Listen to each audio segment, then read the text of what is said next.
designed and to protect us from that kind of saturation. And from the force from above, too. It's actually a stronger protection than any physical wall that we could ever build.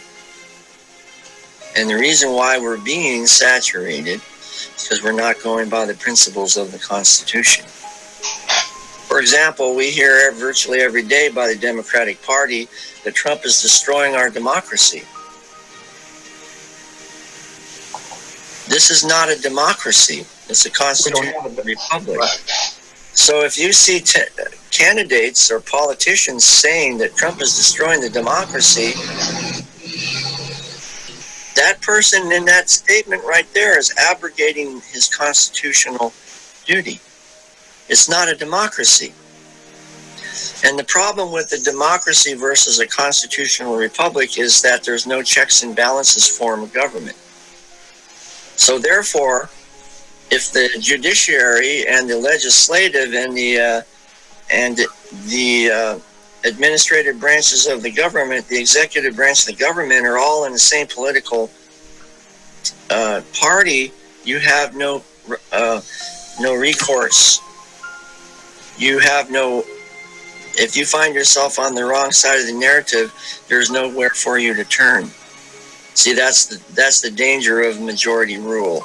Yep. And so all of this noise that we're hearing from the Democratic progressive leftists, I call them the Antifa progressive leftist socialists, the Apples, APLS, always talking about democracy, but what they're really talking about is destroying the constitutional republic, the checks and balances form of government, and replacing with so-called fair and equal democracy, which it never has been in history.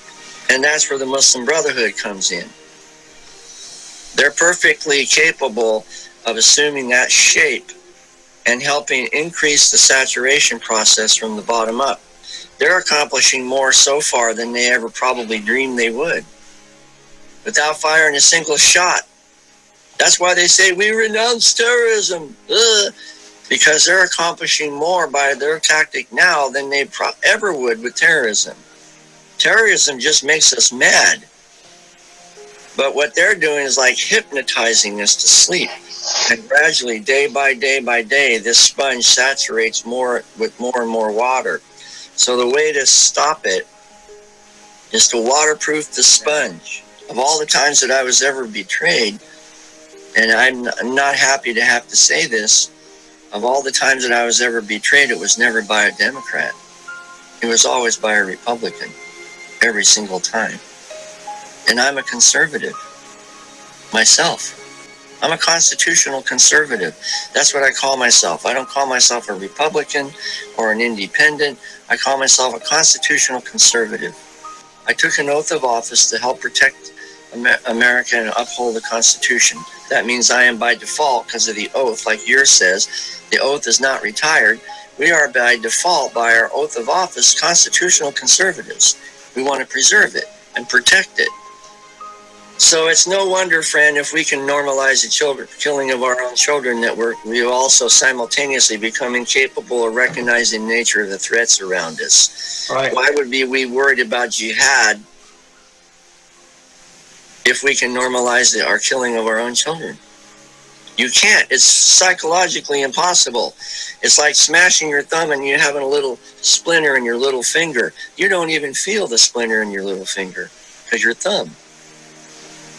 And that's the way we have such a major injury in our culture of normalizing the killing of our own children, that we're blinded to the reality of the threats that we face. That's why even within our own alliance, even with the conservative movement, we seem to still not nonetheless have this strange dreamlike incapability of responding to the threat, because we haven't really addressed the real nature of the core of the problem in our own culture yet.